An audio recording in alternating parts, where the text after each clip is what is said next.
a minute.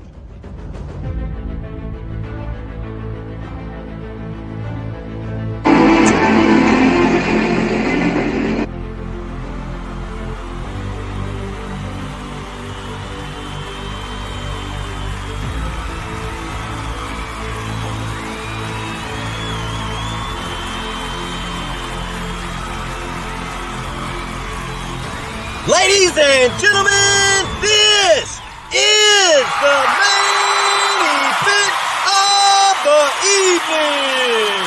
Presented by Carolina Lightweight from Good With Us. When the action begins in the studio, our referees for tonight's event are Elgato Azul and Carolina Real Streamers. For the viewers in attendance and Facebook and YouTube users around the world, this is the moment you've all been waiting for. Live from the Elgato Azul TV studio in Louisville, Texas, it's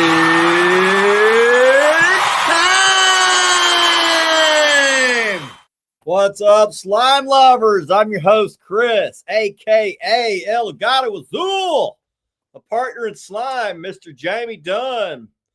My teammate, my new teammate. Yes, sir. Yes, sir. Welcome to Team SmackDown, baby.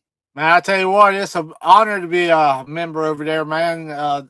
Talk with them guys this week and stuff, and that's a wonderful group of people, man, and a product that I believe in a lot. So I love SmackDowns. That's it, man. I'm looking for a good future with them guys over there, and glad to be part of that team. Well, we're going to do a show tonight on fall fishing and making adjustments on the fly with rapid changing conditions, because a lot of times conditions are changing while you're on the water this time of year. So you have to be versatile, got to be flexible, got to be willing to make some changes on the fly. We're going to go into that. So we got Tommy Boy backstage with us. We're going to have Tommy Anderson with us. He's one of my fishing buddies, one of my teammates, one of our teammates at Carolina Lake Weights, one of my local boys. So I'm surprised he don't have his arm in a sling this week from all the fish y'all caught last Wednesday.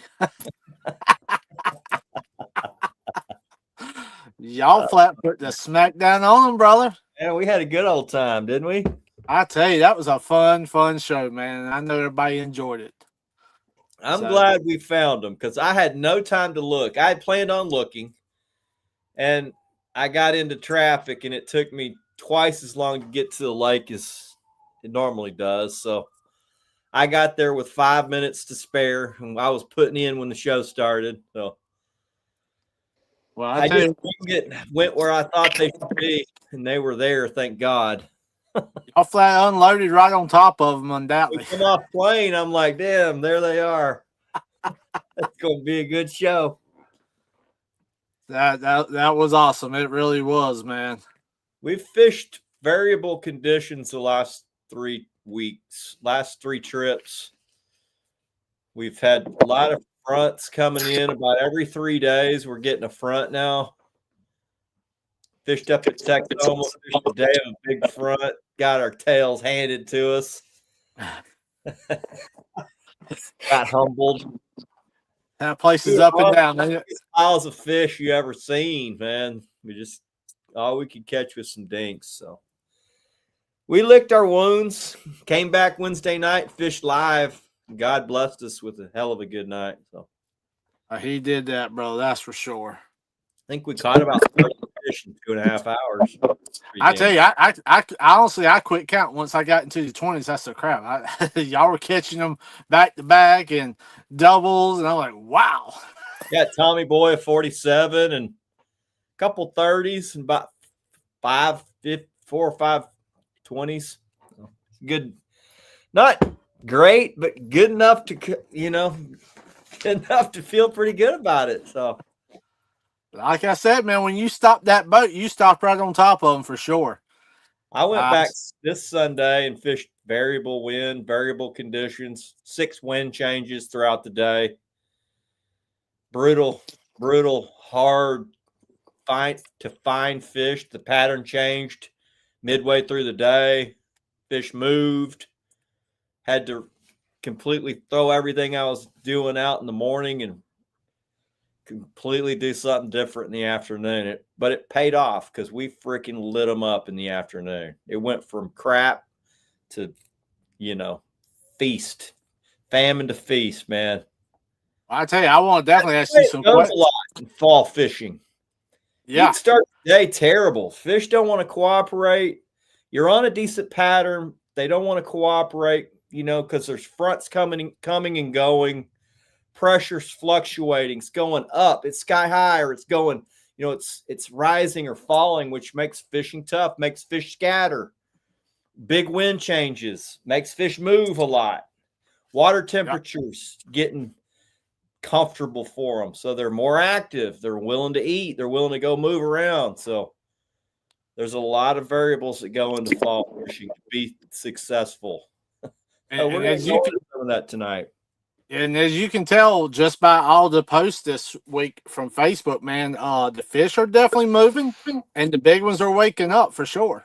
So, holy crap. The size of that fish. Oh, man. I tried to put him on tonight, but he's one of my Facebook friends, and he's like, man, I gotta work nights, but I might be able to wing it. I'll have to just call you when I'm available. Like anytime we want to hear the story. So I know, congratulations to him. 150 pounds to me. I mean, could have been more.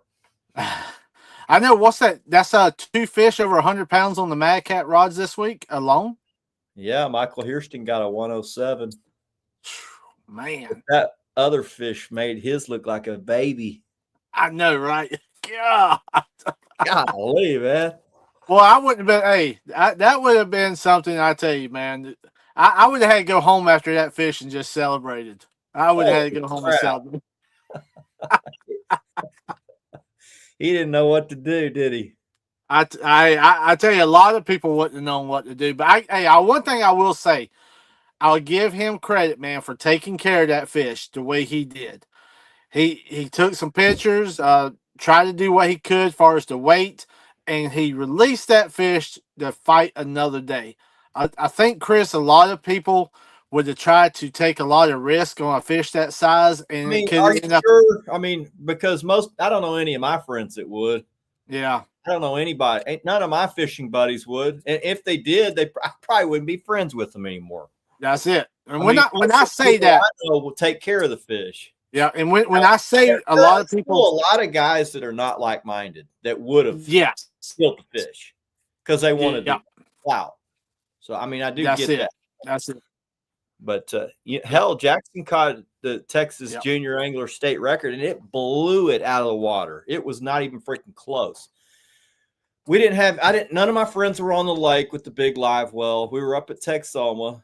I called the game warden. He's like, it'll be tomorrow before I can come over there because it was hunting season and they're off, messing with hunters. Yep. And he's like, just put it on ice. I'm like, no. So we just measured it, turned it loose. It was, I think, 53 inches, 80-something pounds. We just turned it loose and felt good about it. That's awesome, man. That's awesome. That really is. That's what you should do. I mean, in my mind, that's it. Paper really doesn't mean much. We break records all the time. It means nothing. It means nothing. What means the most is the memory. It's just the memory you have of it. In my mind. So let's run through here and see who all's with us. I'm here. Jamie's here. We got Tommy Anderson in backstage. We got Alex Texas Fishing says, "What's up, y'all?" Andrew Brewer says, "What's up, slime time?" Jeff Martin says, "Howdy, slime lovers. Rock and rolling ×4. Stephen Full says, "Evening, fellas. Welcome in, teammate." Clarence Clemens says, "Jamie, where's Rebecca?" He said he's been trying to get you to fish more tournaments. Well, actually, I'm fishing one this weekend that he would normally be fishing that he I think he's working this weekend, but I'm fishing it this weekend. So that's going to be a lot of fun. Looking forward to Good. it. You need to get your ass back into the normal food. Well, like I said today, we are back. If you're not fishing once a week, you're not fishing enough. Lee Lloyd says, just became a SmackDown guy. Have 16 of them on the way, baby. Nice, man. Congratulations, brother. You're going to love them. All right, let's see here. All right, I got messed up. Yeah, got 16 on the way on the Aqua Squatch. Corey Whaley, what's up, Corey? Says, what's good, Slime family? It's all good. I want to say it's not all good because one of our slime family passed away a couple of days ago, Josh Myers. And, man, I just talked to him Friday. He said my SmackDown code was not active. And we talked a while about dragging, and he's going to start using Carolina Lake weights. It's been a rough year. He'd had bone marrow transplant and was going through chemo. Said he was doing good, though, because he wasn't having any effects from chemo. And he had told the doctor he was going to start captaining his boat as quickly as possible. The doctor said no fishing for a year. And then yesterday, it's like shocking, shocking to hear that he passed. It's just. Yeah, that really was, man. And we send our prayers from the Slime Show, from Carolina Lake Weights, and from all of us here, man, to his family. We definitely praying for you guys. That's no doubt. So.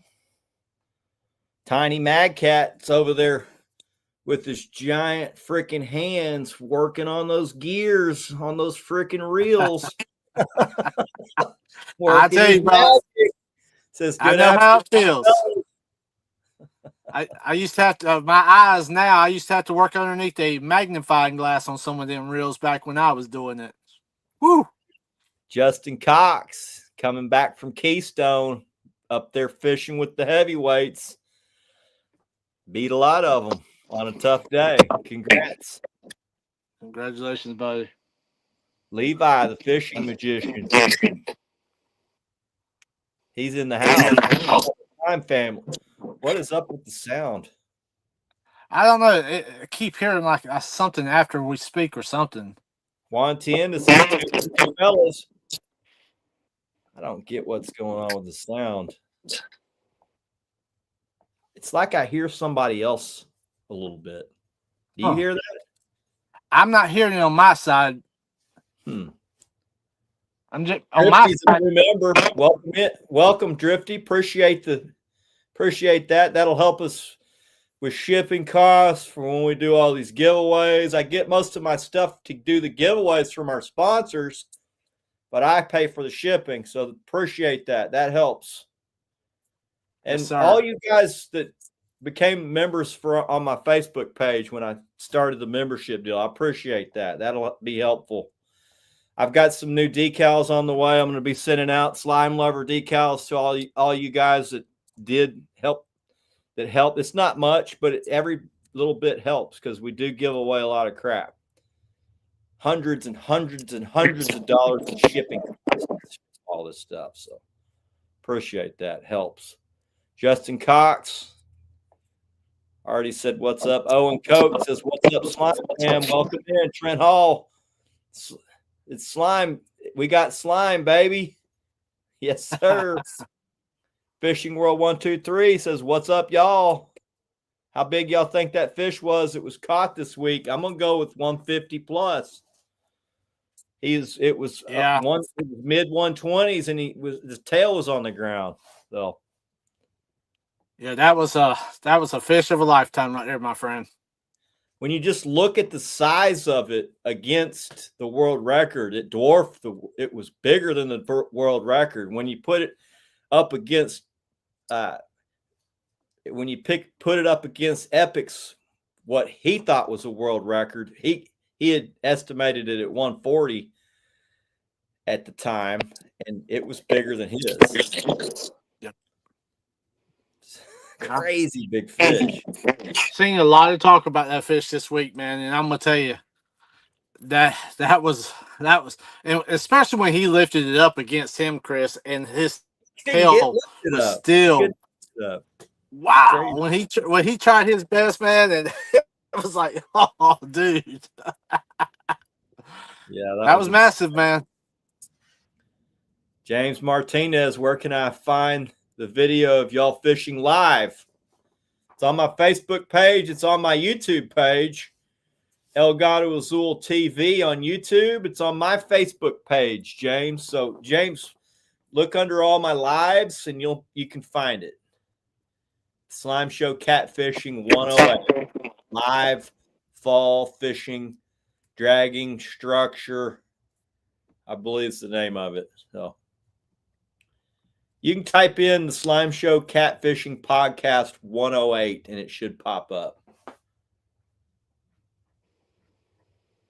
Charles, welcome in, bro. Ordering some Smackdown rod holders today. Thanks for the code. Yes, sir. Yes, sir. Dennis Perry says, what's up, Slime Wizards? Out here dragging and watching the best show out there.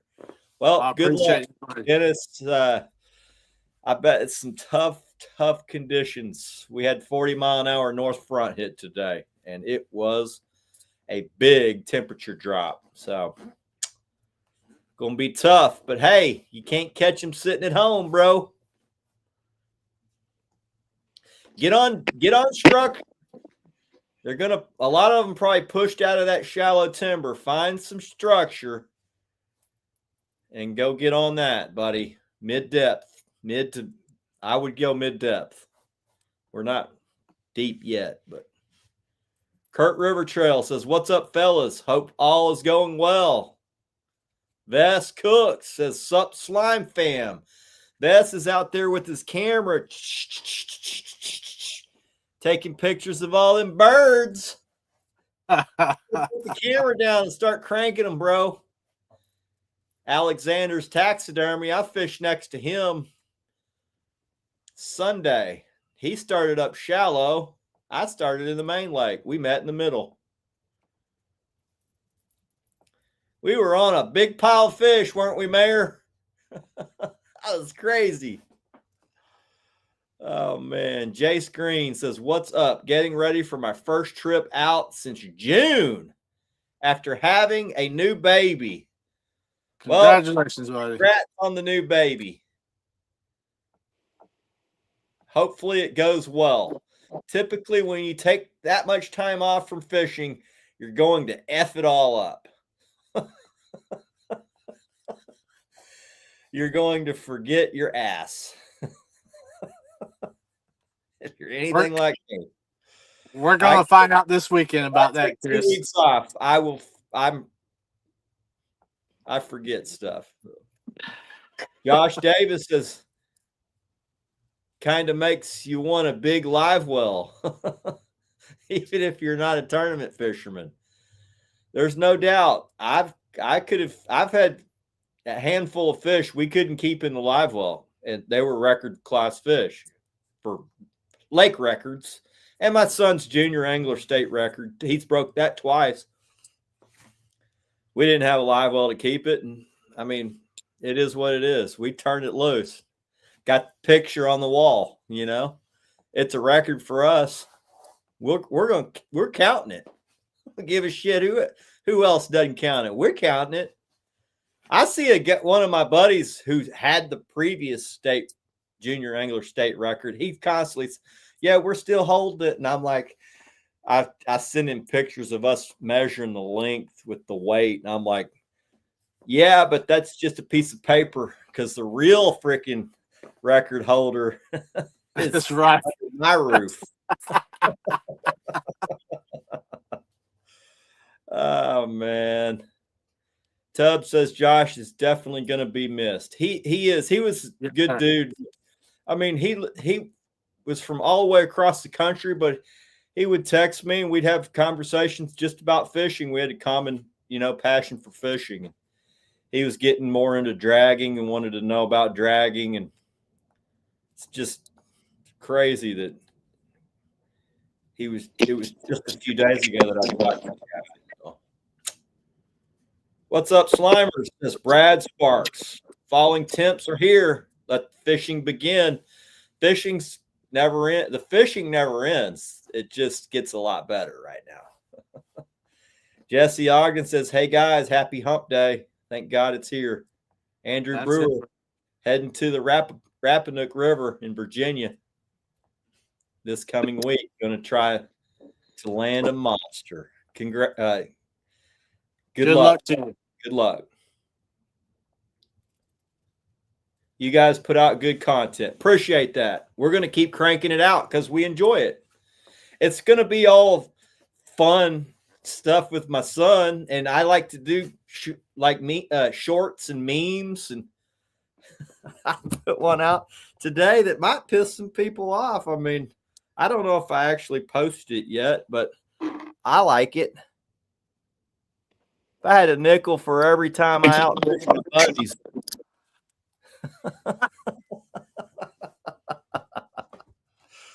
Now it'll probably make some guys mad at me, but I just like to have fun and get a laugh. Fishing's supposed to be fun. That's why I do it. Can't take it serious, man. Justin Cox says, "Appreciate it. That lake is for a lack of better words, dinky." I heard it was a tough day. Mosley said it was a tough day. So it's always cool when you do well on a tough day, or figure something a little bit different out that worked that day. Or just let's be honest, just got lucky. I mean, shit. Sometimes it takes just one good fish. That's it. Like that to change everything. One good one. And typically like that, you got to crack it one good one. And it's a weird bite, and a lot of guys miss it, and a couple of them get it. Those guys win. So, and as we say, man, if you don't go, you're never going to catch one. Realist Fishing says, "What's up, Slime fam? Welcome in, bro." Kendall West, "What's up, y'all? Hopefully you're putting those planer boars, Parks planers you won to use, Kendall." Joshua Davis, "I think I seen the world record the other day." I think you're right, buddy. Looked world recordy to me. Cox says 155 for sure. I wouldn't be afraid to say I think it could have been 160. Looking at the 143, looking at it next to the 143, with three guys holding up the 143, it looked small compared to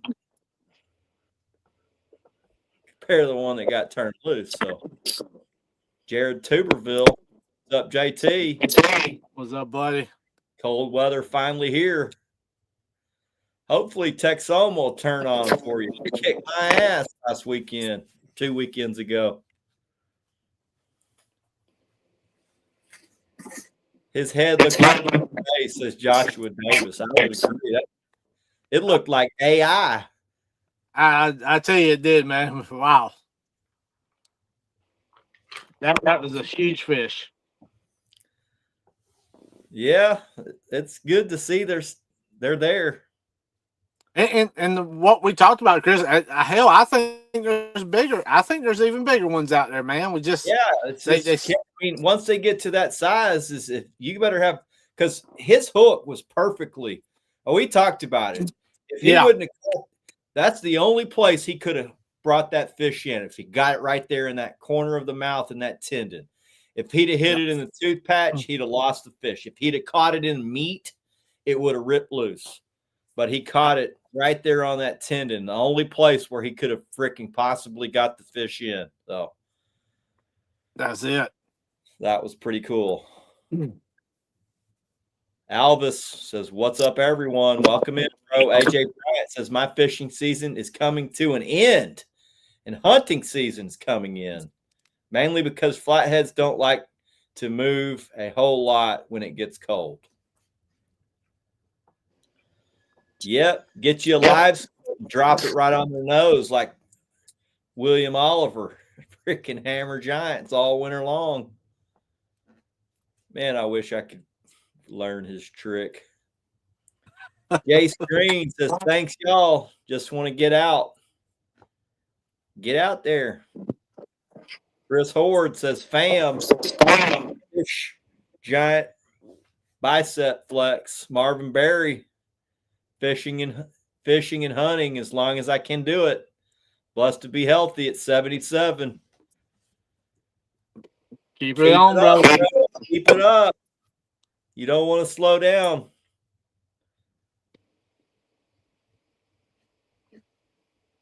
All right. I'm just going to try to get caught up. Oklahoma Blue Cat record has been broke multiple times, but unofficially. Most records get broke unofficially.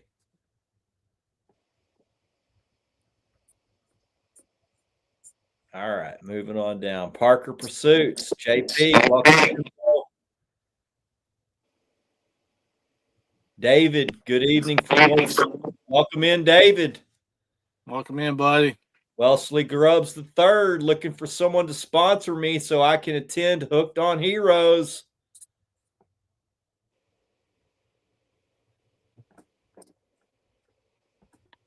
Anybody out there want to sponsor Wesley Grubbs III for Hooked on Heroes? Get a hold of him. All right, moving on down. Sorry if I skip over you. Kelby Saki, welcome, bro. Welcome in. And Chris Horde, I'm with me a rod from y'all soon.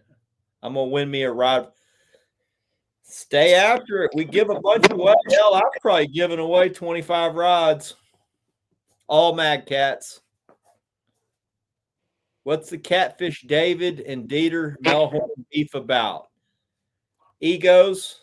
It's guys that are so worried about likes and subscribers and all that crap. They have egos. They have bruised egos. It's not about fishing for them. It's about who's more popular than the other guy. So I'll tell you this, I'll outfish both of them put together. They can team up. I'll outfish both of them. David be getting with you this week, Chris. He's already made videos about me before. I don't give a shit. I'm not in it for the likes. I'm in it because I like to fish and I like to help my friends. All right, moving on down.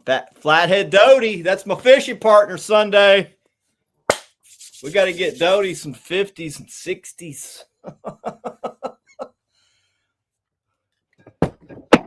With the most hated man in catfishing comes Sunday. We are going to piss some people off.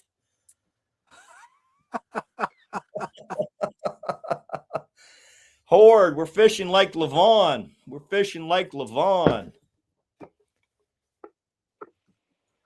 We got high pressure for 4 days in a row, which I know high pressure sucks, but by day 4, they got to eat. So I always say it doesn't matter. High pressure, 4 days in a row of it, they're going to eat. So got to fix the bunk boards on my boat trailer so I can get back out there. Yeah, that's a pain in the ass. Yeah. That's one of the biggest pain in the asses, isn't it? It is. I hate doing it, man. And you would think they would come up with something that wouldn't freaking ride out every 4 years. You know, Chris, I said the next time I go and do mine, I'm going to use that new stuff that they're putting on these decks now. It's not. Yeah, but you got to have a aluminum backer, dude, because they flex, and if you're in heat, they bow. Yeah. So you got to put a rigid backer on that thing. Yeah. Yeah. I was going to add some. But hey, if you don't have to do it anymore, I mean, I get that. Yeah, I was going to add some extra 300 and kind of get somebody to design me something where I can use that, man, because I hate replacing them damn boards up under the bottom all the time. Yeah. So we're definitely going to try something different next time. After this front, it's going to get crazy, said Richard Gadget Green. Let's bring old Tommy Boy in. Yes, sir. Welcome in, Tommy Anderson, my fishing partner. Thank you. What's up? How's it going? What's up, buddy? It's going. Hanging out. You didn't fall asleep in the back there, did you? No, I've just been here listening, shaking my head. S.E. Ogden says, I'd like to think I'm the top 5 most hated.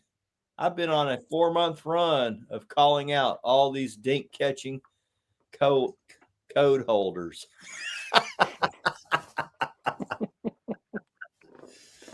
Oh, man. Give them the business. I leave them be. They like to mess with me, but what are they going to say about me? I know what they've said about me because I've had people in their freaking team chats send me their chats, and they're like, that guy, he always posting all his big fish catches. I'm like, well, hell yeah, I am. Isn't that part of it? That's it. That's it. Yeah. That's the whole thing for social media, right? If you're not, it's about sharing your journey, right? I enjoy sharing my journey with me and my son. And if you don't like it, you don't have to freaking be a part of it. I'm not forcing it down anybody's throat. Go on and be gone. I think what really pisses people off is that I help guys. I give them spots. I tell them exactly where to go catch fish. And that freaking pisses certain guys off because they can't go do it because they're not friendly enough. Just be friendly. Be friendly. If you're like-minded, find your tribe and things are going to be good. And if you can't get along, then go on down the road. Fuck them. Mm-hmm. Haters gonna hate. That's right. That's what makes the internet go around. They like to hate on my son. That's what really freaking pisses me off. Well, when Jackson's catching bigger fish and more fish than most of these guys put together, Chris, they definitely gonna hate, man. And that's a shame. That's a shame. They're about to start feeling really bad then because it's gonna be ugly for them for a long time. So sorry, but not sorry. I was about to say sorry, but not sorry. There's no telling how many of them. Oh man, JP says going to have haters if you're successful. I get grief on the regular. Screw them and feed them fish heads. JP feeds them 80-pounder heads about every other week. That's it. Oh, he pisses those bank anglers off because, damn, I don't know anybody that catches better fish than Gary Parker. Even he outfishes most boat anglers. Todd, Jennifer, that's not Jennifer, that's Todd. Todd says, amen, brother. What's up, Todd? Welcome in, brother. Yeah, Todd's like us. He just talk shit.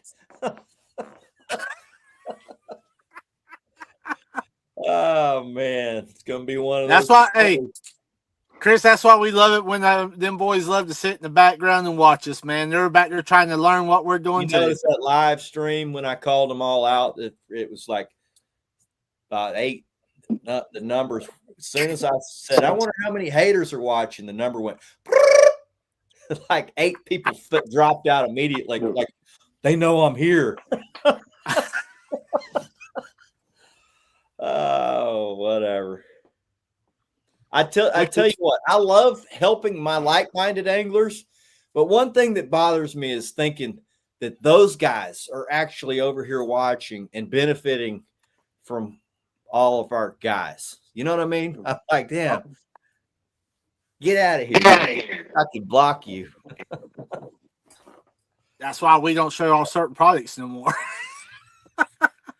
That's true. It gets copied. Just saying. We can't even put out a prototype. Like the prototype stuff. Like, can't even talk prototype because Somebody somewhere is going to copy it. yeah, they're saying it's that. Look at, I'm the original. Like, really? All right, Yep. whatever, dude. Hey, look at it like this though. If you're doing something good, they're gonna want to copy it. Mm-hmm. And if everybody, hey, if we're they got his dragging weight. They cut that some bitch open and just said, "I'm just gonna make it like his." I'm surprised nobody's copied the Carolina Lakeways design. Some of them's tried. I can promise you, some of them's tried. Whatever. All right, boys. So we're talking fall fishing. How do we lead into this, Tommy? You've been doing a lot of fall fishing lately. Yeah. Why don't you tell us? Why don't you tell them how tough Texoma went for us? Oh, good God. It got so bad, I didn't even want to turn around and look at the graph. Literally dozens of fish under the boat as we're moving down and just stacked for half mile, 3/4 of a mile. That's fall fishing, though. They're gonna a handful of fish that day. We fished the northern front. Me and Tommy fished the northern front up at Texoma. Sky high pressure. You know, I will always tell guys when a front hits, fish run for cover. And so we went fished, and they're easy to find, but they're not easy to catch. They're so stacked up when those fronts hit. We caught some dinks. We caught enough to forget about it. I hadn't forgot about it yet, but I'll forget about it pretty quick. But we couldn't make them bite no matter what we did. We had one chance at a big fish the whole day. We had a giant bait, about a 10-inch sand bass, come back with the eye sockets blown out. So had we caught that one, we would have felt pretty good about the day, but we didn't. We went home butt hurt, licking our wounds. So I look at it like this. Any day you can go out on a day like that and catch anything, it's a success. Well, all those tournament boys, about 70% of them got skunked. So we didn't do much better, but we didn't get skunked. Yep. There for a while, it looked like we might. We just kept grinding. So, but we licked our wounds and we come back and fish Wednesday night live on the Slime Show. And how'd that one go, Jamie? I tell you how it went. It was a busy show. Good thing I learned how to count back in elementary school because I sure needed it last Wednesday night. Y'all boys were flat putting it down. But what I enjoyed, Chris, is man, watching your graph was unbelievable. I mean, that was pretty wild what y'all were fishing on top of.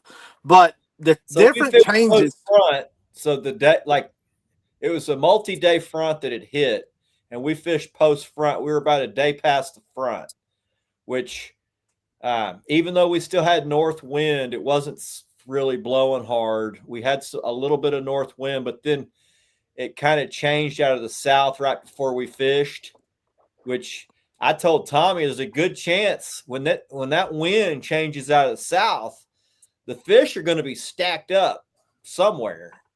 I just pray that I pick the right spot, because when the wind changes out of the south after you've had a north front, it's typically going to be a good bite. Yep. And the pressure was normal. We had good wind for a little while, and we hammered them pretty solid. Y'all did a hell of a job. And plus, Chris, you were fishing. Some of your baits were out. I believe you said around 150, and then that's where your board was, and then your bait was actually out over 220. Yeah, but you had some of your long baits out, and you were on pretty much fishing the edge of the rocks. The fish were laying close to the baits, running the rock, the ridge, the top of the ridge. We had baits on it, and we had some at the bottom of the contour, our short boards, and then our long boards were out on the flats. So we tried to cover it all because the day of the front, you want to be on the structure. Yeah. You want to be locked onto it. I mean, if you get off of it, you don't have a shot at them. But the day that thing's hitting, you want to be locked onto it. When the wind starts blowing out of the south, they come off of that structure and start moving back out onto the flats. It takes them a while to migrate. So we stayed fairly close, but we put some out, and we caught. When we pulled up, I said, look, the big fish they're actually some laying on it, but then there's some that are 75 feet off of it. So we tried to hit fish that were in that 75 feet on this side, 7,500 feet on each side, and then on the structure. And it paid off because we caught fish on both. Now, could you tell, Chris, were you catching the biggest fish that you caught during that show? Were they hold tight to the structure, or were they more off of the structure? It was a mixture. It was definitely a mixture. So the biggest one come off the bottom of the contour, off of a big fillet. The biggest one come off the bottom of the contour. I think our second biggest one come off about 50 to 75 feet off of the structure on a giant bait. So we caught them on big fillets, and we caught them on whole baits, and then we caught some smaller ones off of small fillets, and we caught some 20s off the small fillets. It was a mix, and I noticed it. And I noticed during the show, you actually, to weed out some of the smaller ones, y'all went to bigger baits on a lot of those, didn't you? If I'm correct, yeah, we started catching. On our inside rods, we always put our smallest baits, and those were catching dinks consistently, 3 to 5 8-pounders, maybe 10-pounders, and it was a lot. So we just said, man, we've caught enough of these. Let's outsize them. And even though we outsized them, we still caught small fish on big baits. I call a hand-sized bait big. Anything over that. And my magnums are like 10 inches. Yeah. We caught that one 10, 12-pounder on that giant 10-inch bait. Yeah. And I meant to tell you, Chris, I had some calls this week. People were like amazed at the different style rigs that y'all guys were actually catching the fish off of. It seemed like the rigs were kind of we were hammering them off that Carolina Twister rig. We were catching a lot of 10-pounders on that rig. We got a 20 on that rig. That was a hot rig early. And then after that, they started liking those. I mean, the whole bait's typically going to catch bigger fish, obviously. Yeah. You're outsizing the small ones when you put a bigger bait on. And then, we had, I think the one Tommy caught, the 47, it come off a half of I think it was a single hook rig, but it was a half of a pretty good sized bait where I had filleted it, but then I chopped the fish in half. So I think that was off of the Carolina Lake Shaking rig. Yeah. Yeah. And Chris, during the show, the temperature change, what was the temperature doing the whole time? I mean, I know it was probably getting cooler. Could you tell? It wasn't cooling super fast, but it was cooling off because it got dark. And we were. And could you tell a difference as the bites were, how far as the size of the fish and the bites and stuff like that, as far as temperature changing? No, the bites really were more oriented to a certain depth. As we got to a certain depth, the bite fired up. And as we got away from that depth and got a little shallower, it got a little less. Conditions didn't really change till the last 10, 15 minutes of the show. And we had a major west wind change. Yeah. We were getting a decent little south breeze, and then it slowed us down, and we just turned the trolling motor on, sped the boat up with the trolling motor. But then we had a big wind change out of the west, and that pretty much shut the bite down. Yeah, Or out of the east. Excuse me, out of the east. and I believe, what was it, between I 22 told to Tommy, 21? hey man, we got an east wind, big wind change. We got 5 minutes to put a big fish in the boat because it's in 5 minutes these fish are going to turn off, and within 5 minutes we doubled up. We got the big fish of the night, 47. We were where the big fish like to be. There's some bends. There's some bends on that structure. There's some timber coming up. All when you got secondary features on your structure, that's where the big fish are going to be. So, And Tommy, were you surprised, man, how all that kind of come into play during the show as y'all were fishing? Were you actually surprised with the wind and the temperature, not as much, but the depth? I believe the magic depth, Chris, is around 21, 22, somewhere in there. I Is think what you were saying? 23 was prime, but 21 to 23 was ideal. There was a zone. I mean, you can see the zone. It's like 5 feet, but the real prime zone, it was like 21 to 23. And I was surprised at how many fish were stacked up in that depth range all along that ridge, because I had been out scanning that very spot 2 weeks prior, and there wasn't a big fish to be found on that. so they move out on fish flat, 3 feet away away. from fronts, Tommy. So you got a front. When you got a front, they're going to move to structure. When you've got a bunch of days of consistent weather, they move back out away from the structure onto the flats.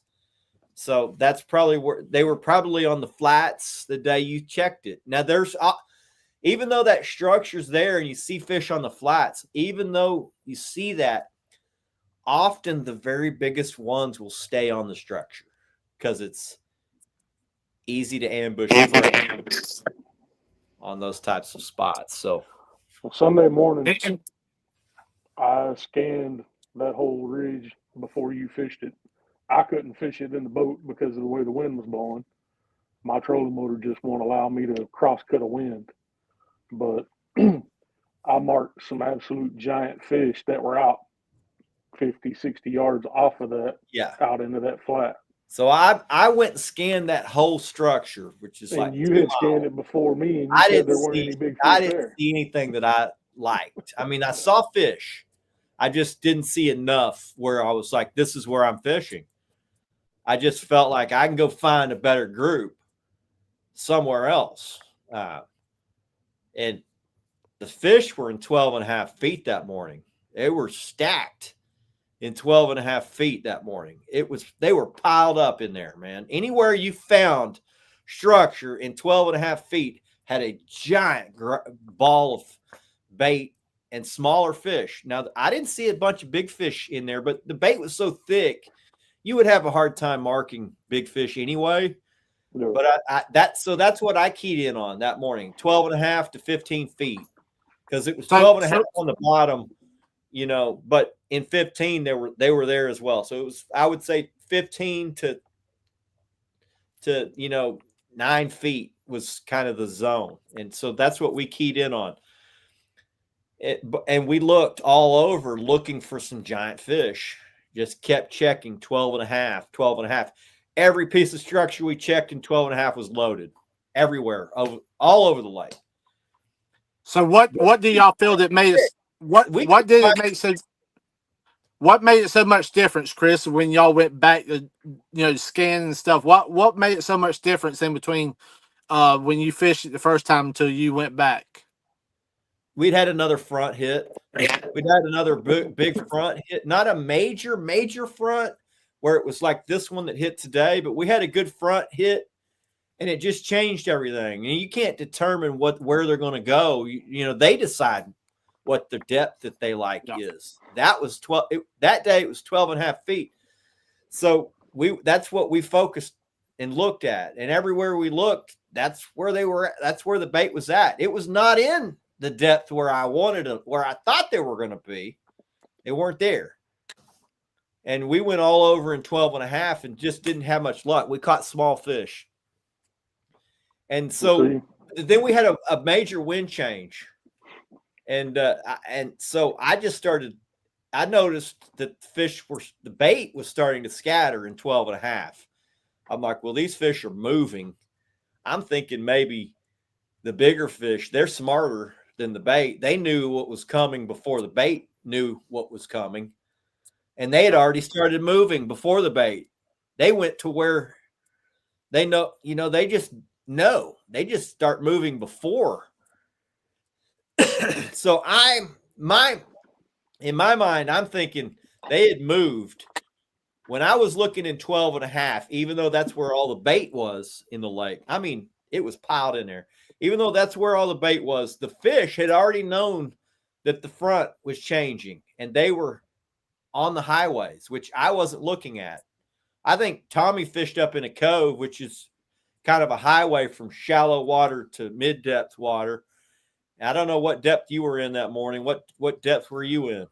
So when I started marking fish, I was in about 22, 23 feet. And as I got shallower, all the way up to about 14, 15 feet, I was marking decent fish. And then when I got up to 12 feet, I wasn't seeing anything. So I turned around and started my drag there. Yeah. And I ended up picking up those 6 that we caught. And once I got back out to 24, 25 feet, the bite was over. Yeah. And so in my mind, what they had done is they'd been in 12 and they were starting to move while I was looking for fish in 12. The big fish had actually started migrating to their next pattern, which we keyed in on. I saw Tommy around noon, and I texted him about an hour before, so the patterns changed. They were in 23, and they are freaking stacked. And we couldn't make them bite because once they had moved to 23, they just stayed there, not eating. And so I was like, damn, I mean, they're here, and they're going to probably turn on at some point. And then we had a couple of wind changes, and I just said, man, I'm just going to go back to where they've been in 23 because they're here in 23. And when I pulled, I had stopped on this island ledge, and they were in 23 there too, and they were stacked. I'm like, damn, they're here. I mean, I'm gonna probably fish this, but then I said, I'm gonna just for shits and giggles, I'm gonna run up there to that prime spot and look. And when I pulled up, I'm like, damn, they're here now. They weren't here that morning, but they're here now. And we freaking smoked them after that. Smoked them. Don't you find how crazy it is, man, how these fish move? I mean, it don't take a whole lot to make them just jump on that highway and move. It drives me nuts because I couldn't figure them out. I would think they're here, and I wouldn't think to completely change the pattern midday. I would just kind of keep looking at that same deal and just get my ass kicked. But over time, I've just learned something's not working. Start looking for a secondary type pattern. And that pattern had changed. The primary pattern just changed. It became a completely different pattern by noon. By noon, it was completely changed. And by 1 o'clock, they were feeding hard. They had turned on like a freaking light switch. Yep. Right about the time Tommy left, he's like, man, I got a boat. He called. He's like, I just spun my damn prop, dude. I'm like, literally 10 seconds after we passed on the water. Wow. I'm running. He's like, where you going? I was like, they are stacked on this ledge, man. It's 23. I'm gonna go look up in prime territory in 23. I was like, you fish this. If I were you, I would just fish this because there's bound to be some big ass fish here. I had my dad. I'm going to go to prime territory. He was already ready to go, so I knew it was going to take a long time to get back to the ramp, so I didn't bother fishing. I'm the same way. When I got a problem like that, I'm just like, no, I better go solve the problem. Now, Tommy, I've been wanting to ask you, brother. You and Chris, y'all been sharing a lot of information and stuff.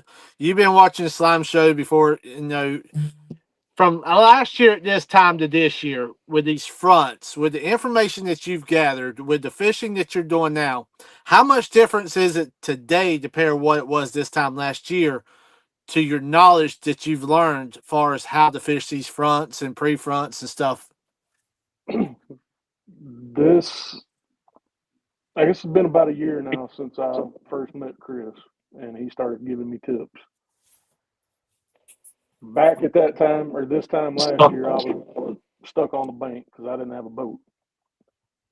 I would look back to where I had caught fish previously at this time of year, this kind of weather or whatever, and I would just go fish and get lucky every now and then and catch a decent fish.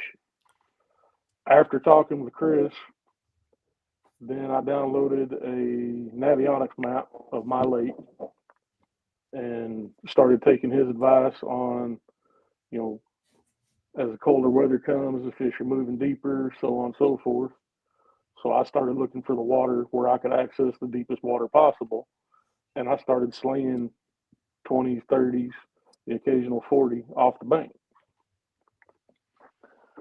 And I'm just now starting to pay attention to the weather patterns and fronts and pressure changes and all that kind of stuff. And you can tell it makes a big difference in your fishing patterns.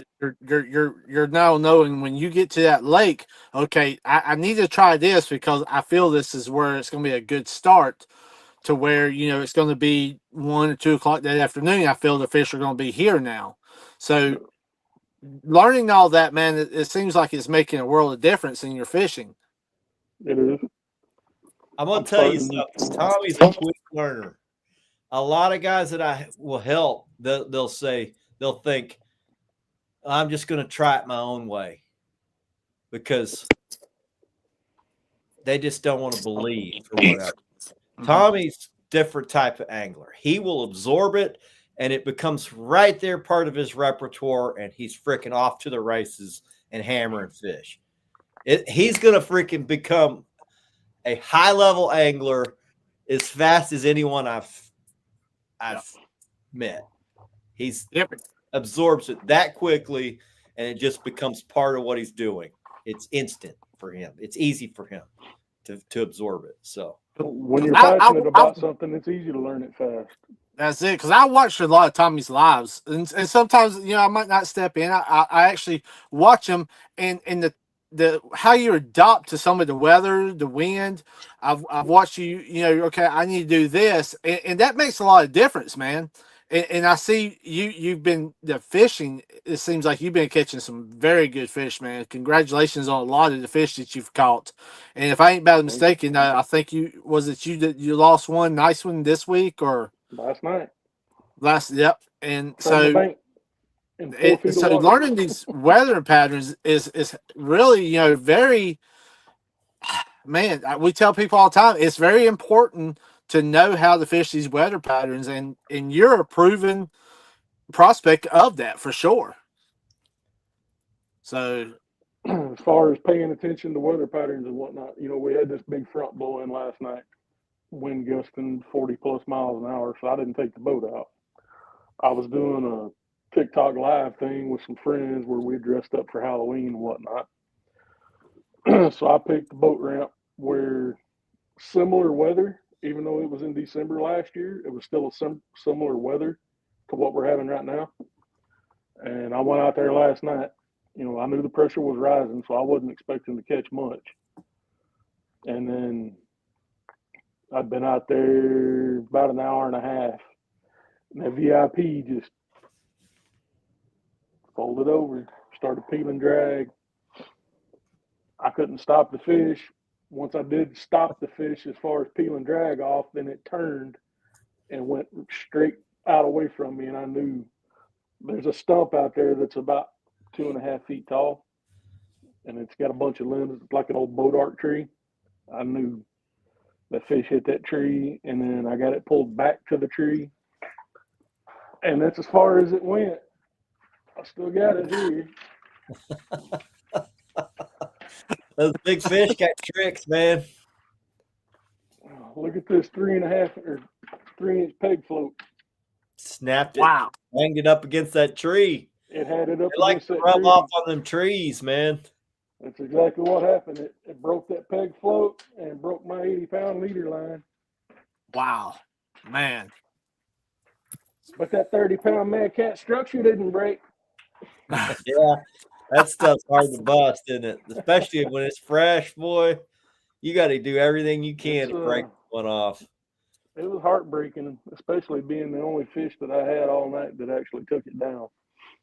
But yeah, man, that's the way it goes. That one, when it's that one bite, it's usually a real good one. If you catch this it, time, you feel good. If you don't, you're like, damn.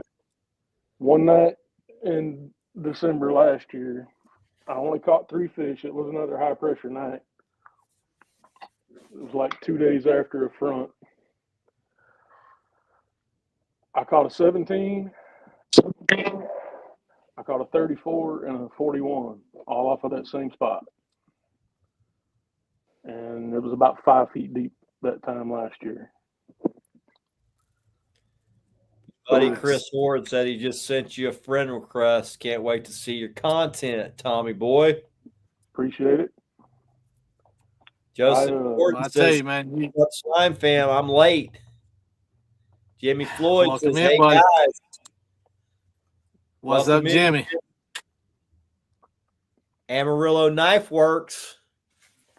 Speaking of Jimmy, Chris, I was about to say this weekend I got some guys that's going to be looking at some of these knives, man. So I'm going to be showing them off at a tournament this weekend that wanted to see them. They saw them on the Slime Show, so I'm going to be showing them these knives. So I can't wait to get down there. Jimmy But makes some best knives. Yes, sir, for sure.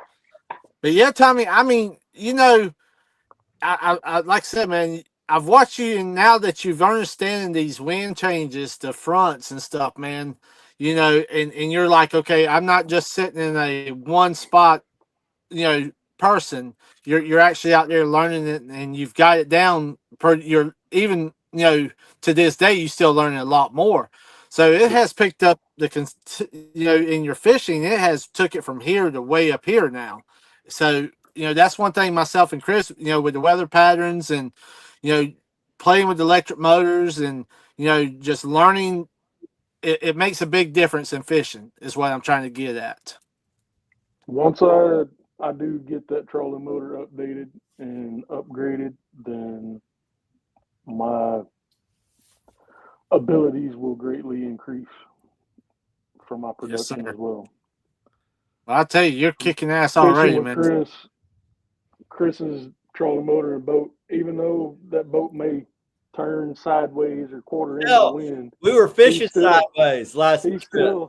That trolling motor will still track right along that structure. I got a lot of my buddies that say, man, these boards, we ain't pulling straight. I'm like, we're pulling freaking precise. We are on what we need to be on. Quit worrying about the spread, man. Worry about being on what we're on, because if you get off of it, you ain't catching. But when you're on it, I don't know how many times I've heard you say that, and Wednesday night was no exception. Yeah, no doubt. Because there's a dog leg in that old levee that we were fishing, and as we got there, the boat turned and the wind changed directions on us, and we still stayed right on that structure. That kept steadily catching them too, didn't we? That's right. I can't do that in my boat. Yeah, and see, Tommy, you know, before I upgraded, what some of the things I might have had to do, I might have had to go across it a certain way, then pick up and go back up and try to navigate. Okay, I need to be over this much more, or maybe this much more to hit this spot now. So, you know, I know what you mean, brother. Sometimes here's the beauty of having a trolling motor. Let's say, okay, for instance, the structure we were on is about 2.5, 3 miles long. And the wind is, let me see if I can pull myself up here.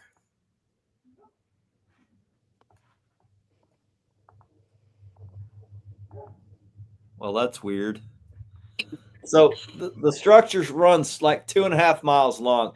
The wind is coming in this way or this way. It's wind blown. So this side of the structure is holding the majority of the fish.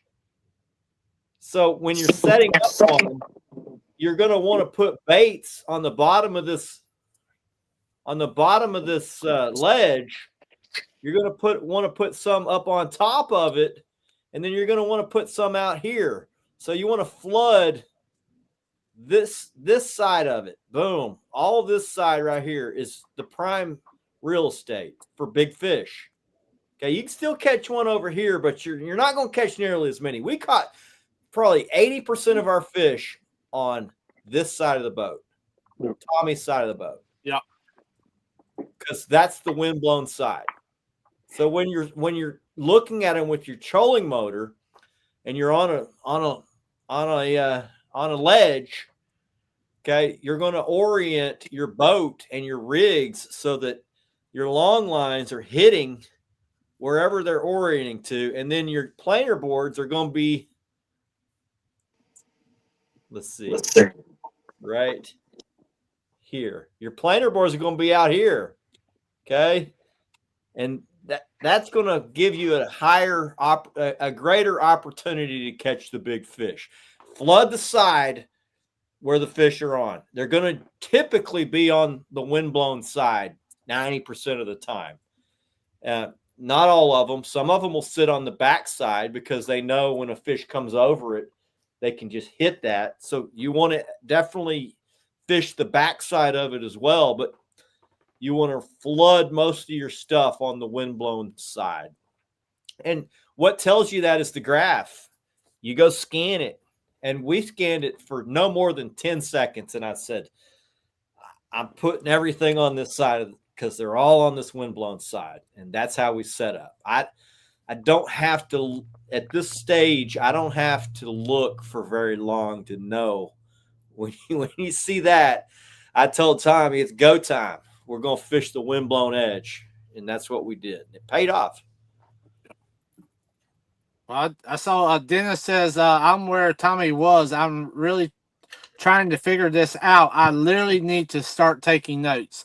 I tell you, man. What you just need to do is jump on the war machine and just watch. Just come fish with me and Jackson one of these weekends and just take mental notes while we're out there. It's not rocket science. It is technical, but it's not rocket science, and anybody can do it. You don't have to have a gazillion years of experience doing it every week. You can get a pretty good jump start just by seeing someone else doing it. So come jump on the boat. You're welcome to jump on my boat anytime, buddy. Yep. And I tell a lot of people, watching Chris and Jackson do their thing is way better, but there is no better learning experience than actually being there and observing how he does everything he does. That's good. And 3 weeks ago, we were out. I never reeled in a fish. Jackson reeled them all in. I was happy to be there. I was learning. I didn't ask a whole lot of questions, but I was soaking up everything Chris was doing, from what he was looking at on the graph to how he was cutting bait. You really don't have to ask a lot of questions when you're just getting that base knowledge of just seeing how it's done. Now, finding fish, I'm pretty vocal with Tommy about where I think they're going to be, because I'm trying to teach. I've taken him under my wing. I want to see him do well. I want to see him do really, not just well, I want to see him kick ass. I'm trying to give him what I'm thinking when I'm looking for him, why I'm doing what I'm doing. I'm trying to relay that to him, because a lot of times when I just go out fish, it's just second nature for me. I just go, it's like in my mind, it's check down 1, 2, 3, and I don't verbalize that with who I'm with. But I know Tommy's my buddy. He's trying to learn. I'm taking him under my wing. It's a feather in my cap to see him do well. I'm trying to relay to him why we're doing what we're doing, where I think fish are going to be related to that specific piece of structure, why they're on that structure, what made him be there and all that. And he's absorbed it. So I think it's cool. I'm proud to have Tommy as my buddy. We get along great. We fish well together. I'm going to keep helping him because I like it. He's going to make it bad this winter, boys. Bad time out yet. And that's why I want to give Tommy a lot of props because, I've been watching his lives over on TikTok, for a while now. And I can see, Chris, the stuff that he's picked up fishing with you and y'all have talked about, he's, with him and his father has applied a lot of that. And you could tell, I mean, it was like a light switch, how different it is now for him. And every time I see Tommy, I know, okay, at any time, Tommy can go out there and catch a 40, 50, 60 pounder because of how he's picked up on the weather patterns and the different techniques and stuff. So here's the thing. I'm teaching him how to find them, not spot fishing. A lot of guys think, oh, just show me the spots. I'm not teaching him spot fishing. Anybody that comes to fish with me, I'm not a big spot fisherman. And throughout this whole year, when I come fish with, and Tommy's like, he's going to see I move a lot, or I move all over the damn lake. I'm not typically fishing in the same spot for very long because the weather pushes them around, moves them around. Fish don't like to just sit in one spot. So you covered 3 times as much water as I did last Sunday. Yeah. I was not victorious until the end, but I'm relentless at my pursuit of victory. So where I headed to first on Sunday morning to look whenever you were first scanning that levee is I went up to a cove where a creek runs in. See, I didn't check it's relatively close to that levee. So I thought with the rains that we had, maybe they might have pulled up in there. So my buddy, the mayor, Rodney, he said, man, you got to go check Ticky Creek because if they're orienting to that levee and there's been a little bit of rain, they might run right up in there. They're probably not going to run up all the way to the river. They're probably going to run up into that Ticky Creek. And that is really the only place I didn't check. I should have listened to him. I didn't go to Tiki either because I didn't think, after seeing that there was no kind of flow coming out of the one that I did check, I didn't think Tiki would have any flow either. So I didn't bother going because that fork of the lake there, that's a 1.5 mile trek up in there to where that creek comes.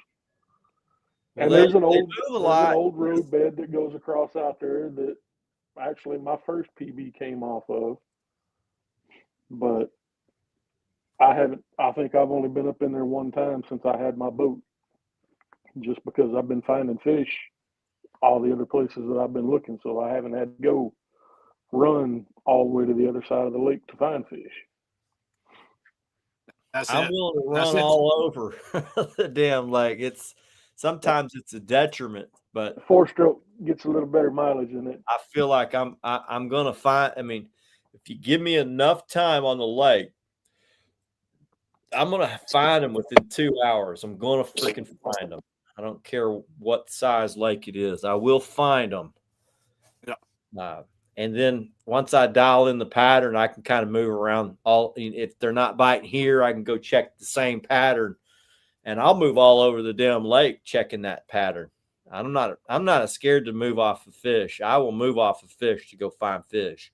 So yeah, and I learned that with you when we were at Texoma.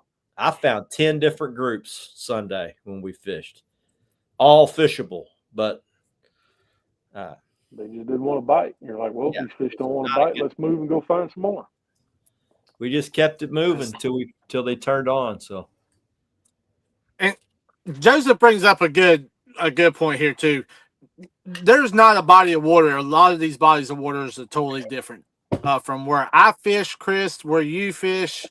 But one of the things guys will tell me the same thing all the time, Jamie. They'll say, "Oh, everybody's water is different," and that is true.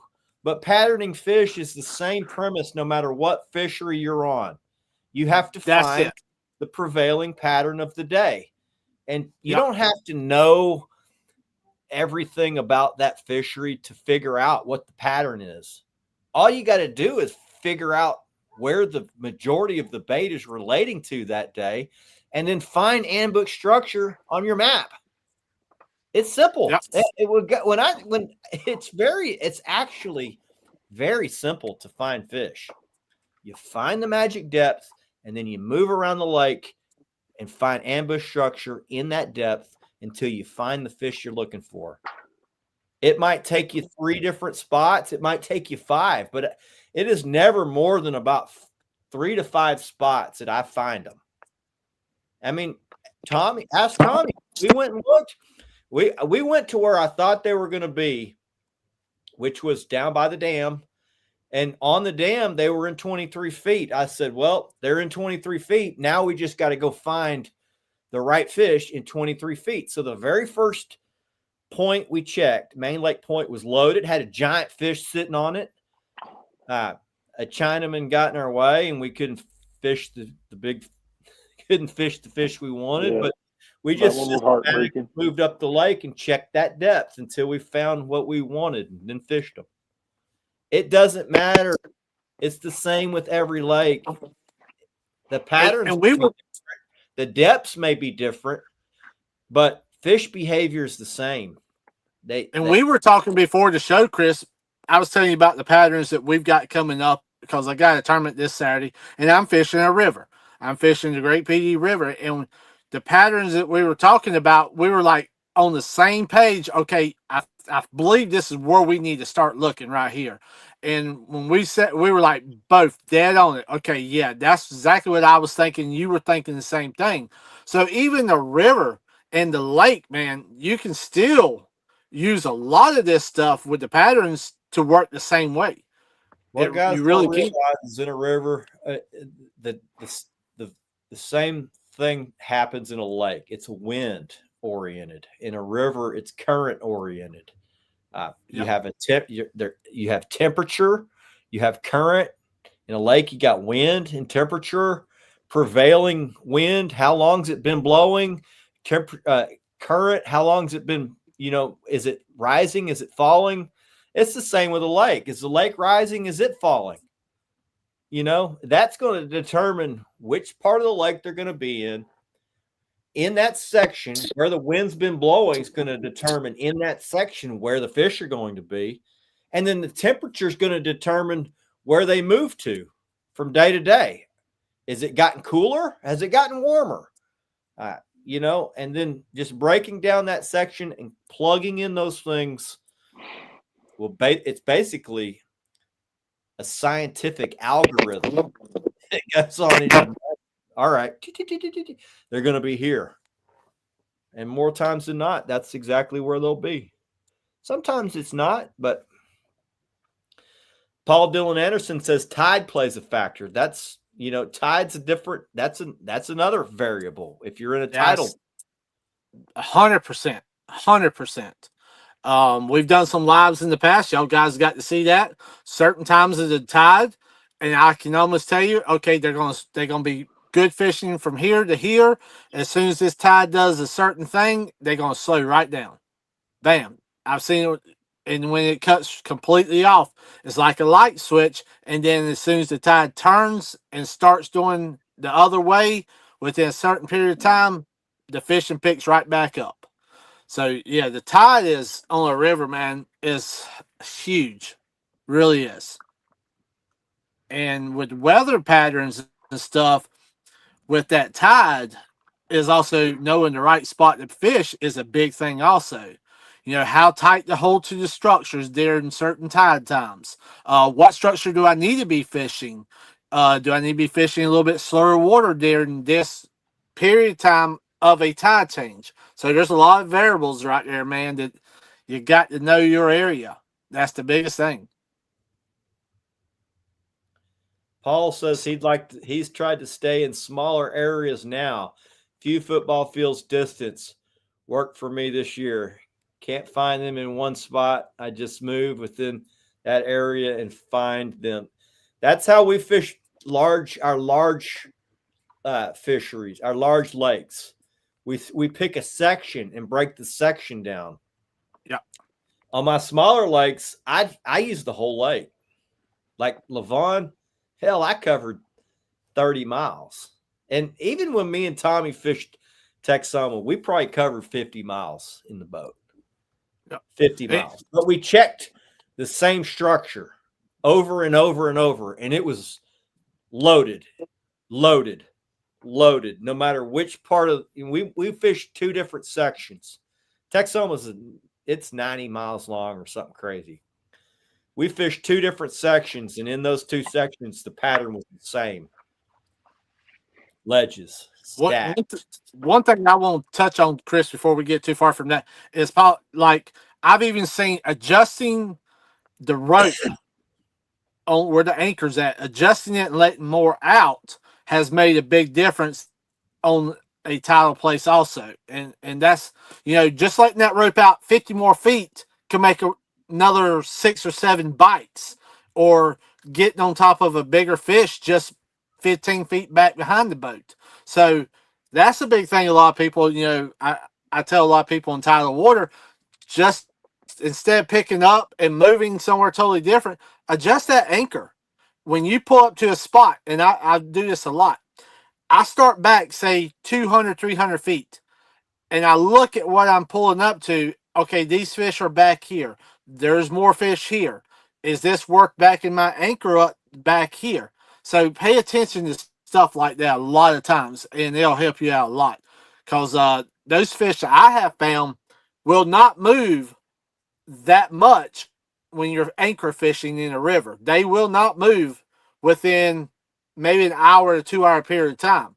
So when you're up here, you catching good, decent fish, 60 feet behind the boat, a little bit further back, there's a bigger one back there. So adjust your anchor, and he's more likely that fish is still going to be there. So just another little hint that I have found that works for me in current and river fishing. So I've basically a lot of people found the same about thing that when all the time. anchor fishing in the lake. If I mark a bunch of fish, scattered on trees or whatever, wherever I'm fishing, if I'm not catching fish, I have reeled in from one side of the tree and cast to the other side of the tree and caught a fish within seconds. Just 3 feet difference on the bait. That's it. Sometimes and they just don't want to move to go get the bait. That's it. And just like this weekend, I can tell you, I'm going to be holding tight to structure with the weather patterns that we're going to have this weekend. I know I shouldn't be saying that right now before a tournament coming up, because there's some of these guys out there that I'll probably be fishing against this weekend. But hey, I'm never to have a good time. Win, lose, or whatever, I'm going to have a good time. And if it can help some of my fellow fishermen out, I love it. But I am going to be holding tight to structure this weekend because of our weather pattern, with the temperature, with the water flow that we're having. That's going to be my game plan this weekend. I'm going to be fishing Sunday with most hated man in catfishing, and we're going to do the same. We're going to stick close to structure. We got some fronts hitting, and we got an extended high pressure. We got an extended high pressure front for about 5 days. I think we're going to be on day 4 of it. It hit today. Today's Wednesday, Thursday, Friday, Saturday. So Sunday will be 4 days of high pressure, which is very uncharacteristic for high pressure fronts, but it's going to stay high. And Sunday, I think it peaks the day we're fishing, but I think it's going to be high pressure long enough where it's not going to make much of a difference. I believe they're just going to be fired up, ready to eat. So fish got to eat, guys. It doesn't matter if there's a north front hitting. The day of the front, yes, it's going to be tough. But day 2, they're going to loosen up. They're going to feed a little bit. Day 3 is typically going to be on fire. Same with high pressure. High pressure system. Day 1 is going to be terrible. Majority of the time. Not all the time. Majority of the time it's going to be terrible fishing. Struggling to beat the skunk off the boat. But day 2, it'll be a little bit better. Day 3, typically going to be pretty good. You got day 4 of it. It's going to be pretty good. So that's what I think that's one of the very first things I remember learning from you about fishing fronts is day of the front, it's going to suck. Day after the front, it's going to suck.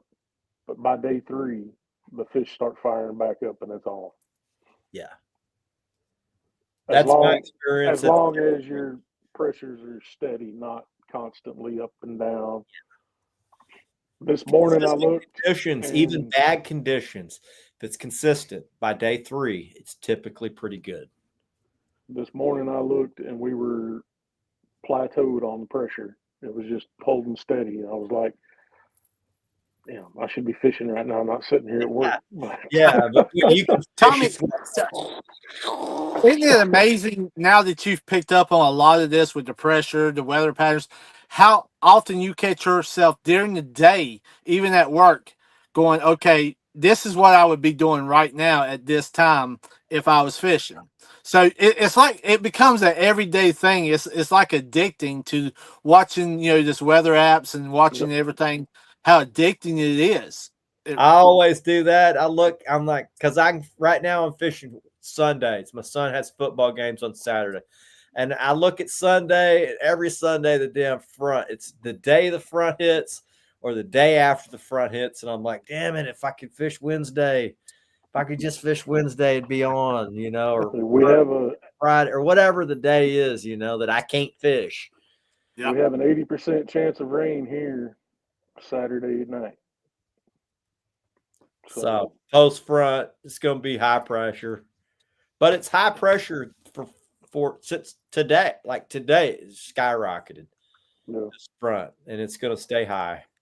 And what's so cool, guys, is I've talked with Chris about this in the past. Normally, what happens to y'all 2 days after that, I normally have those weather patterns right here in South Carolina. So I can honestly watch y'all guys a lot of times how your fishing is going to be. I can almost tell you how it might be here also just off of y'all's patterns 2 days after, because it falls this away and how it works. And it's pretty close, man. It really is. Yeah, it is. If I see you, Chris, out there, you and Tommy out there just kicking ass, I'm thinking, okay, that's the pattern. It's going to be here within a couple of days. Then it should be good fishing. If our water levels and all is the way it should be. And I can almost pattern what y'all do. I almost do it here also. So it's crazy, man. Crazy how similar our temperatures are. Like we get a little higher temperatures in the summer, and then when we get our lows, we get lower temperatures in the winter. But y'all are a little more mild in the winter and a little more mild in the summer. But just in general, our water temps are often very similar when we fish together. Our seasonal temperatures are very similar. It's just our summers get a lot hotter, and then our winters, when it gets cold here, it gets freaking cold. Just like if people remember that night, Chris, when we were doing that live on Wednesday night, we were fishing, how close our patterns actually was to where it was like you were catching a fish, I was catching a fish. It was back and forth the whole night. See, when we had Epic Catfish on, he talked about the same thing. And there is some type of national pattern that goes on. And it's not just, I don't know how it could possibly be something almost to the minute or to the hour, but there's these little short bite windows. Mm-hmm. And it's going to be the same in Texas as it is in South Carolina. It's crazy how keyed in things are. It's very similar. When I was catching 2 fish, you caught 2 fish. Almost at the exact same time. Yeah. It was weird because I was actually on a river. I was set up on anchor that night, and you were on a lake, and we were like just back and forth. So you're right, man. And Epic was right. That national, something got to do with that national way it works. It was. It's like he said, there's some type of thing that's going on, whether it's planetary alignment. Nobody knows. Scientists don't know, but there's definitely something to it. You'll see people have terrible day out west, same people out east, same day have a terrible day. That's it. Even though there's great conditions on one side, terrible conditions on the other, both have a crappy day. Yep. Something that like trumps the good conditions and makes you have a crappy bite, and vice versa on a good day. Terrible conditions over here, great conditions over here. Even on the terrible condition day, something trumps the terrible conditions and you can still catch fish. That's why I always say just go, because even on a high pressure day, there might be whatever that extenuating circumstance is that really freaking trumps everything, might make them bite that day. Yep. That's it. That's It's it, like man. And that if night that in is, June when I caught my PB, I caught 2 fish that night, and I caught both of those fish within 2 minutes of each other. yeah, I was reeling in a dink over on this side of the boat, and out of this side of the boat, I see that 10-foot bolt and just slam. That's the only 2 bites that I had that night. It's crazy how that works. I don't know why those big ones tend to bite when on a shitty day, but some of the biggest fish I've caught been on a 2-fish day. Hell, when we doubled those 80s up at Texoma, we caught 3 fish that day, and 2 of them were over 80. Go figure. Chris, Dennis was asking. Leroy says, how much of a change in depth on structure attracts them? I'm not understanding the question. Is he asking, depending on the weather pattern, what depth is better fishing? Is that what he's asking, Chris? If that's what he's asking, I typically find the magic depth that the majority of the bait is orienting to, and then I try to look for structure in that depth. That's how I fish. Yeah. It might not be how other guys are successful doing it. That's how I do it. It's an easy way to find fish. That's just the way I've learned to do it. It's very easy to do. Find the magic depth, break down the section of lake you're in, or the whole lake for that matter. If you're on a small lake, you check the whole lake, 20, whatever the depth is that day. If it's 23 feet, check every point, check every piece of structure, every hump, every windblown bank that's in that depth that they're at, and you'll find them. It just might take 3 or 4 spots before you really hit them good. Chris, would you? I know we use the same app as far as our weather stuff. You want to share that out? What app that we're using and stuff? I like to use Weather Underground. We've talked about it before. Weather Underground has local weather stations at most schools. Most news stations have Weather Underground, a weather station. A lot of corporate offices have Weather Underground station on top of their building. So a lot of these state parks and local marinas will have a Weather Underground station. It's got a weather gauge that measures wind speed, barometric pressure at that location, rain, wind direction, and all that stuff goes into the Weather Underground app, and the algorithm tells you at this time this pressure is going to be this, at this time the wind's going to be this, because 30 miles away it's 30-mile-an-hour wind out of the southeast, and they know in 1 hour it's going to travel 30 miles. So it's a very accurate, as far as the day of the weather, it's super accurate. And none of them are very accurate over about 3 days. But I also matched that app, Chris, with another app called the Windy app. Yeah, so I know you guys use the Windy app as well. And that's so I'll use aviators use that one.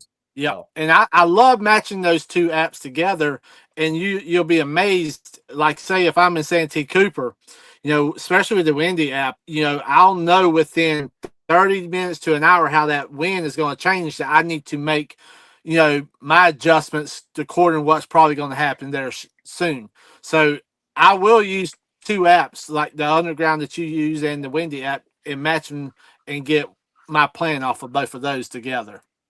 Yeah, I like that Underground because it's fairly accurate the day that you're fishing, whereas my other like the local news, the Channel 8 or the Weather Channel sucks. It tells I don't. 10-mile-an-hour wind, but they don't tell you the 10-mile-an-hour wind is at 8 a.m. and the rest of the day is out of the east. Yeah. They give you the 10 a.m. wind when it's 10 mile an hour, but they don't tell you the rest of the day's 2 mile an hour out of the east. So I like to use that underground because it's going to tell you at 10 a.m. it's going to be 10 mile an hour out of the south, and at 11 a.m. it's going to start dying down, and by noon it's going to be 2 mile an hour. And you can pretty much bet on that day it's going to be that.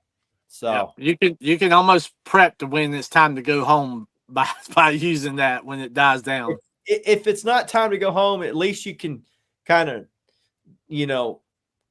get yourself prepared for what's kind of day it's going to be. No wind. Better go get on some structure and turn the trolling motor on. That's it. 100%. Off the flats. Whatever. Dennis, I hope that helps you out, brother. I hope that helps you. 2 real good apps to have right there for sure. You don't need premium. I don't get premium. I just use and don't use the one on your phone. Don't use the app. I use the website. I use the website. It's a lot more detailed. To the weather when you use the web-based Weather Underground. If you use the app, it's very scaled back. So you just don't even download the app. Just go to the website, Weather Underground. Type in your location of where you're fishing that day, and it'll give you. Click on the 10-day, and the 10-day is going to give you graphs of all this. I mean, it'll give you a graph line of everything: wind speed throughout the day, barometric pressure, temperature. All that's going to tell you. It's going to give you a graph of hour to hour through the whole day of what it's going to be. Yeah, and you don't have to waste your money on the premium thing. Yeah, you don't have to. I've never. I haven't either. Premium. I don't know what you would get out of the regular one. Gives you everything I need. Yeah, that's one of the reasons I've never done that, Chris, because everything I need is right there. All the info I need is right there. I don't need nothing no more than that. Yeah. Yeah, check it out, Dennis. It's a very good weather-based website. Just trying to see if I missed any questions. It looks like we're pretty caught up on everything. Jimmy Moore says wind finder and barometer are some of the decent ones to get a map with wind direction for the drift. I fly a flag, which trumps all for dragging. So if you got if you put a flag up, you and you're trying to set up on something. I use a trolling motor, so it's not as important anymore. But having that flag will tell you, all right, wind's here. I'm trying to hit this. I need to, turn my trolling motor that way a little bit. And that's one of the biggest things on these marinas. I pin my run. I'm hitting my run now, though. Yeah. And that a lot of these marinas, that has ended for me. I stay on it now. Yeah, that's it. Yep. And that's why you see so many of these marinas, man, flying these flags and stuff just for that reason. For a lot of the boat guys, knowing okay, the winds. When I pull up to the lake, the wind's doing this, and that's what the flag is letting you know 100%. Yeah. So. Be right back. See what this dog's barking at. Okay. Seems like it's the last 2.5 months here going out on the weekend. Same as we had this past Sunday. The wind changes 4, 5, 6 times. It's either not blowing at all, or it starts out blowing great and then completely dies, or say they forecast a 5 to 7 mile an hour wind and it'll be blowing 15 to 20. Yeah. And with that wind, have you noticed when the fishing, when it's the best, and then when that wind starts dying down, how it kind of just cuts off a lot more? I've known that for years from bank fishing. When some of my best bank fishing days is when it's been blowing 20 to 25, and I'll find a wind blown bank. Mm-hmm. So I've transitioned that into the boat. It's not comfortable being out there when the wind's blowing that hard, but I can do it. And I tell you, some of my best days of fishing, man, has been when it's raining, the winds are blowing.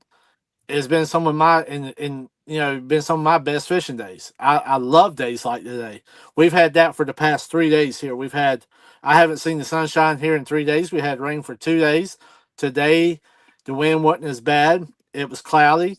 Tomorrow we're gonna have sunshine. So I'm gonna go out tomorrow because I couldn't get out today and go try to find some bait for this weekend for the tournament fishing. But I love cloudy, windy, and wet days. I don't know why, but I seem that's when my best times are. Do you see a lot of that when you're fishing out in Texas? I haven't fished any real bad weather days yet. But Dogs are going my nuts. original PB, my very first 40-pound fish I caught was in February. It was a misty, rainy day, just a miserable freaking winter day. And we caught 2 fish that day. I was on a guide trip with some buddies, and I caught the only 2 fish that day. I had one that was about 3.5 pounds, and then I caught that 40-pounder.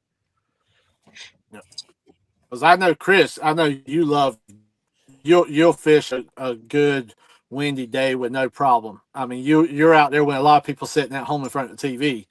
And I was just telling Tommy, I love good cloudy, rainy, or misty days. Since that's when my best fishing times are. Do you find that when you're fishing a lot of times? I've had some of my best days on the worst weather you could imagine. Chris's boat, that War Machine.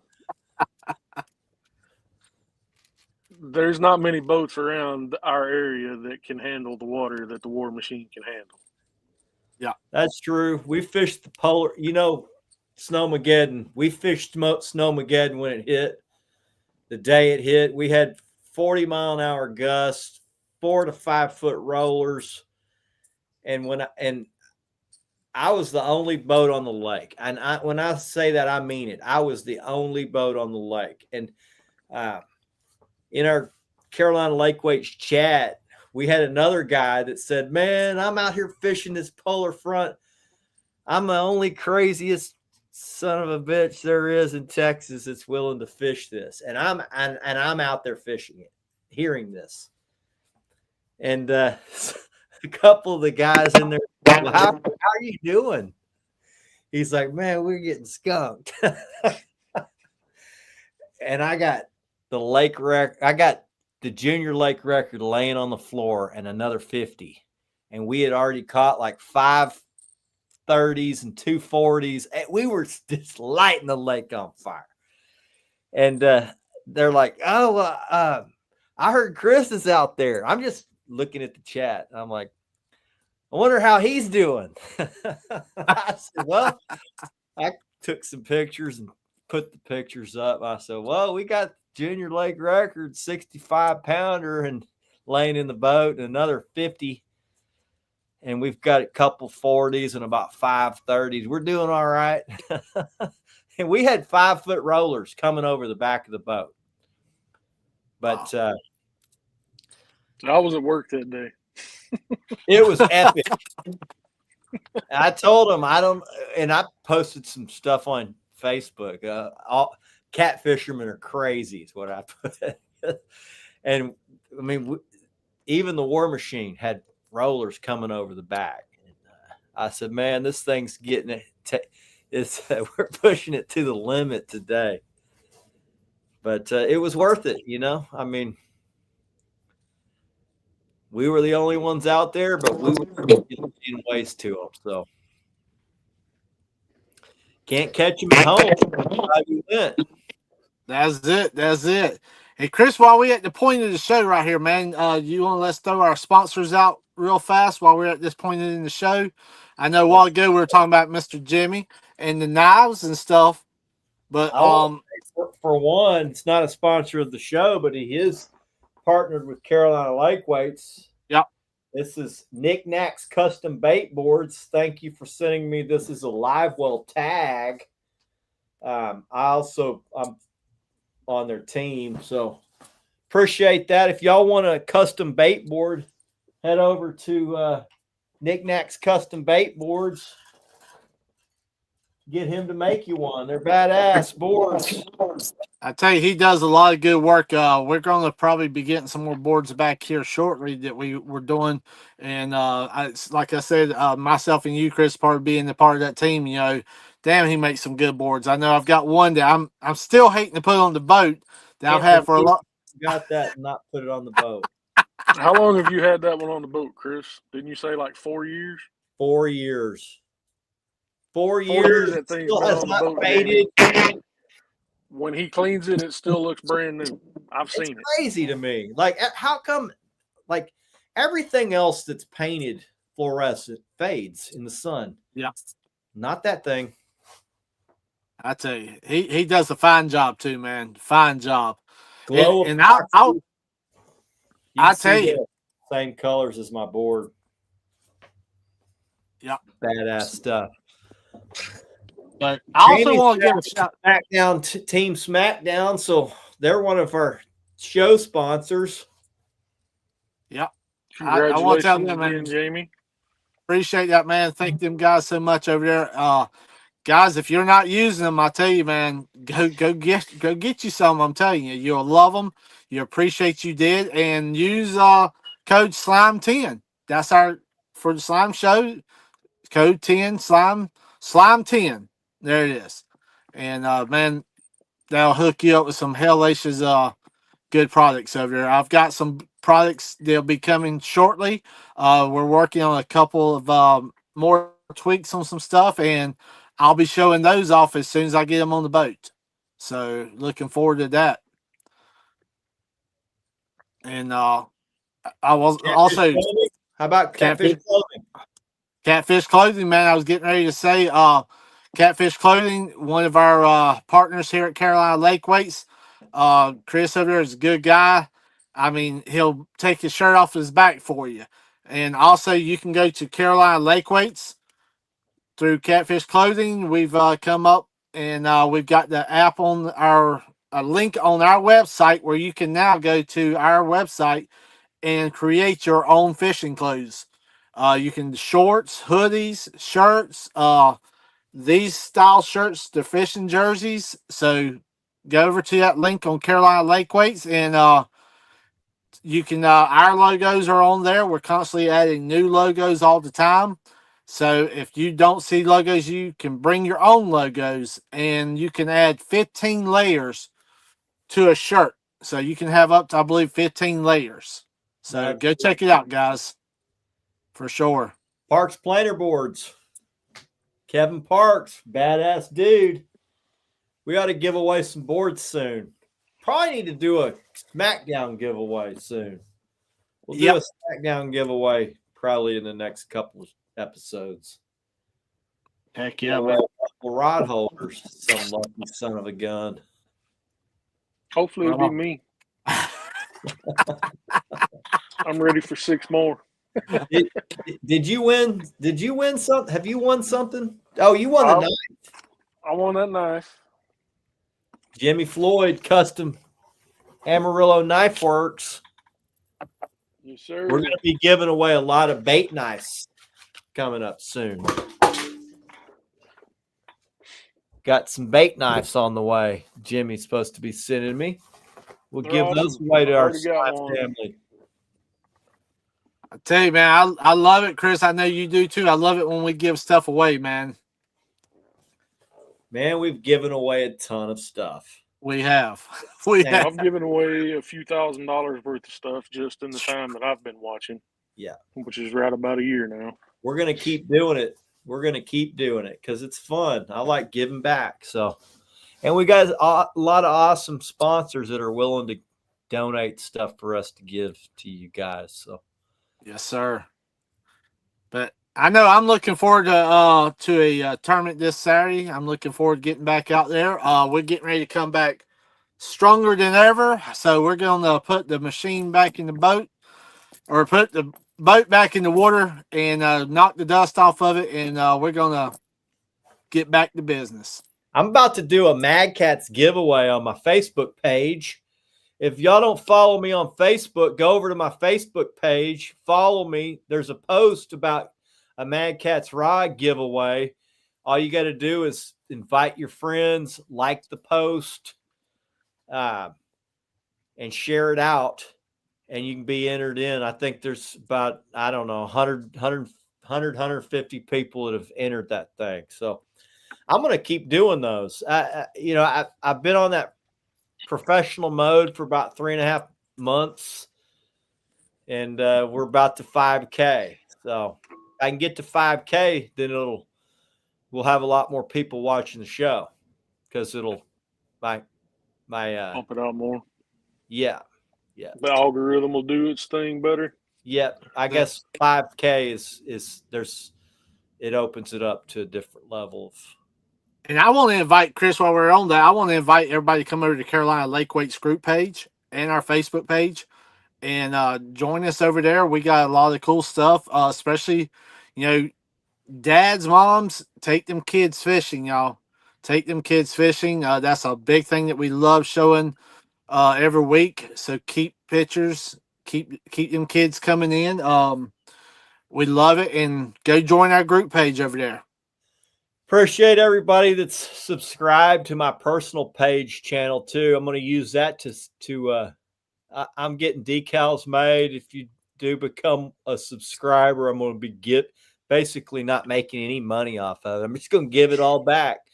So anybody that subscribes, I'm going to send you one of these cool decals, and I'll probably keep doing that. I'm going to send this one out. And then if however long you subscribe, I'll probably end up sending you a Slime Show hat. So, and don't forget to, guys, you're running out of time. Limited edition Halloween between now and the Halloween night, I believe it's Friday. Every order that has been coming in, we've been sending out the Halloween edition Carolina Lake Weight stick decal in every order. So put them orders in, guys, and get a free decal also. I like this one. I'm going to put this on Jackson's snack box. Yep. I was going to, yep. I love that one, man. That's another cool decal right there too, guys. We got a lot of cool stuff. That's my design. Yeah. I got my 8x8 CLW sticker on the truck this week. I still got my Halloween decal. I'm trying to figure out where I want to put it. It looks I haven't decided where I want to put that Halloween decal on the boat yet. But I just want to say thank you to everybody out there, man. We've had a lot of people that's been asking us questions about the drifting weights, about certain tackles, our rigs and stuff. Keep all the questions coming, guys. Anything we can do to help you or make your fishing adventures even better, that's what we're here for. If you can't get a hold of me, y'all can get a hold of Chris. You can get a hold of Tommy. Anybody on our staff, man, would love to help you out. JT Tuberville says, I say Tuberville. It's Tuberville. He's like, hey, my name's not Tuberville, dude.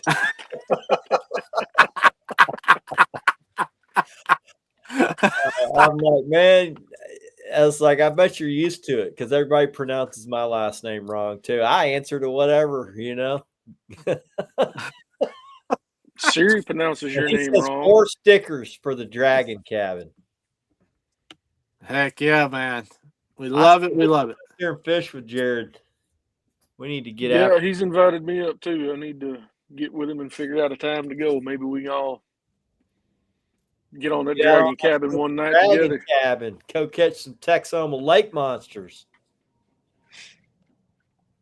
All right, guys. Appreciate everybody stopping in, spending some time with us. head over to Carolina Lake Weights, pick up some swag and some gear. They got the Slime Show hats over there and Carolina Lake Weights gear. You can find Tommy Anderson on Facebook. You can find him also on TikTok. What's your TikTok tag? Tom Outdoors. Tom Outdoors. I'm on Facebook, Chris Gamble. That's where we go live with the Slime Show. I'm also at the Slime Show, Catfishing on Facebook. I'm also at El Gato Azul TV on YouTube. Come find me. We're going to be giving away thousands of dollars worth of gear this year, like we do every year. That's it. That's it, man. Guys, wait, one more comment, says Tony Ramsey. Christmas for Kids tournament is a Saturday out of Ingalls Harbor, Decatur, Alabama. Everybody come help a kid have a Christmas. Good deal, man. Good deal. Appreciate you sharing that, buddy. Tight lines. God bless. Azul out. Later, y'all.